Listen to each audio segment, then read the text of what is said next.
નમસ્કાર. ચલો આજે મનોવિજ્ઞાનની કેટલીક ખૂબ જ રસપ્રદ અભ્યાસ પદ્ધતિઓ પર એક નજર કરીએ. જો સ્પર્ધાત્મક પરીક્ષાઓની તૈયારી કરી રહ્યા હો તો આ સમજૂતી ખરેખર બહુ કામ લાગશે. તો ચાલો શરૂ કરીએ. સૌથી પહેલાં ચાલો એક પાયાના સવાલથી શરૂઆત કરીએ. સવાલ એ છે કે આખરે કોઈપણ વિષયને આપણે વિજ્ઞાન ક્યારે કહી શકીએ? એના માટે શું જરૂરી છે? તો આનો જવાબ બહુ સીધો છે. જુઓ, કોઈપણ વિષયને વિજ્ઞાન કહેવા માટે મુખ્યત્વે બે વસ્તુ જોઈએ. પહેલી, એનો એક ચોક્કસ અભ્યાસ વિષય હોવો જોઈએ. હવે મનોવિજ્ઞાન માટે એ વિષય છે વર્તન. અને બીજું, એ વર્તનનો અભ્યાસ કરવા માટેની એક પાક્કી વૈજ્ઞાનિક પદ્ધતિ હોવી જોઈએ. બસ આ બે વસ્તુઓ હોય એટલે વિજ્ઞાન કહેવાય. આજે આપણે જે મુખ્ય પદ્ધતિ પર વાત કરવાના છે એ છે નિરીક્ષણ પદ્ધતિ. અને એમાં પણ આપણે એના 6 અલગ અલગ પ્રકારોને એકદમ ઊંડાણથી સમજવાના છીએ. તો આ છે આપણો આજનો એજન્ડા. આપણે આંતરનિરીક્ષણથી શરૂ કરીને કુદરતી, વ્યવસ્થિત, ક્ષેત્ર, સહભાગી અને છેલ્લે તુલનાત્મક નિરીક્ષણ સુધીની સફર કરીશું. ચાલો સૌથી પહેલી પદ્ધતિ જોઈએ, આંતરનિરીક્ષણ. આનો સીધો મતલબ છે અંદરની તરફ જોવું. એટલે કે વ્યક્તિ પોતે જ પોતાના વિચારો, પોતાની લાગણીઓ અને અનુભવોને ધ્યાનથી જોઈને એનું વર્ણન કરે છે. હવે આ પદ્ધતિનો ફાયદો એ છે કે એ એકદમ સરળ છે. કોઈ સાધન કે લેબોરેટરીની જરૂર નહીં. પણ એની સૌથી મોટી મર્યાદાઓ પણ છે. જેમ કે આ પદ્ધતિ આપણે બાળકો, પ્રાણીઓ કે પછી જે લોકો માનસિક રીતે અસ્વસ્થ હોય એમના પર વાપરી નથી શકતા.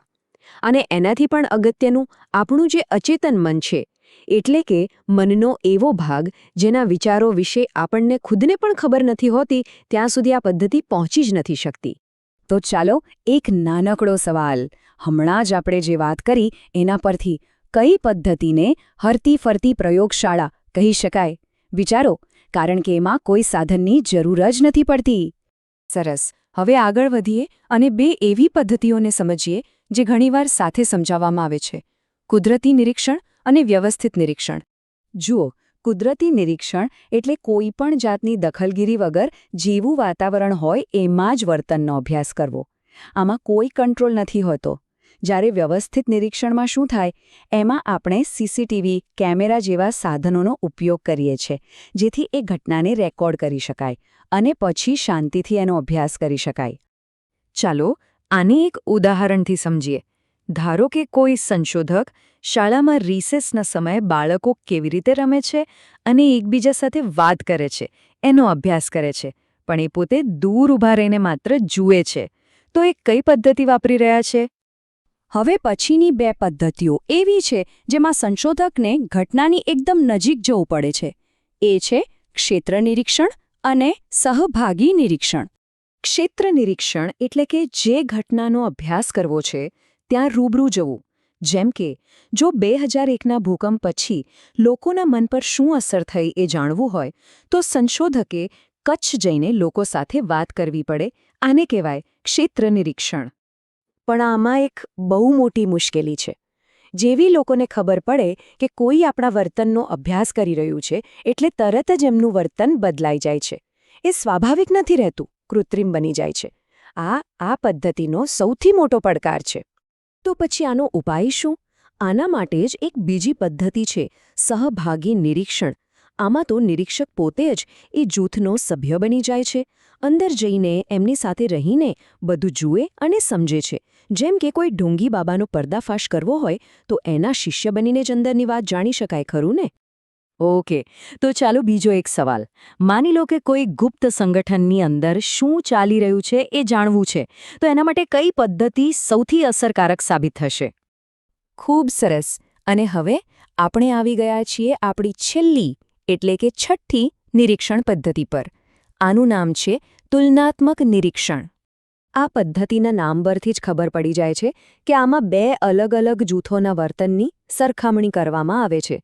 જેમ કે શહેરના અને ગામડાના લોકોના વર્તનમાં શું તફાવત છે, કે પછી પરિણિત અને અપરિણિત વ્યક્તિઓની વિચારસરણીમાં શું ફરક હોય છે.